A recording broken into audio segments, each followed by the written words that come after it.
Nėra vieno česnako recepto. Štai mano mėgstamiausias. Reikės stambiai supjaustyti pomidorus, česnaką, svogūnus, pievagrybius, jautienos sprandinę, saldžiąją papriką ir petražoles. Pilame alyvuogių aliejų, dedame jautieną ir pasūdome aštria druska. Kepame iki gražios rudos spalvos ir išimame. Tada kepame grybus, kol iš jų išgaruos vanduo. Dedame sviestą, svogūnus ir kepame, kol jie suminkštės. Tada dedame papriką, pakepame 2 minutės. Dedame česnaką, pamaišome, dedame pomidorus ir kepame dar kelias minutės.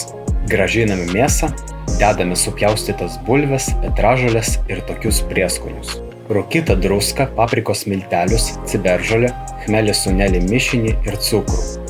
Įpilame truputį vandens ir prisimename, kad pamiršome įdėti konservuotas pupelės. Viską permaišome, o ant viršaus dedame sviesto gabaliukus. Kepame iki 180 laipsnių įkaitintoje orkaitėje, kol mėsa ir bulvės bus minkštos. Man reikėjo 2 valandų. Pilną receptą ir naudojamus produktus rasite aprašyme ir komentaruose. Skanaus!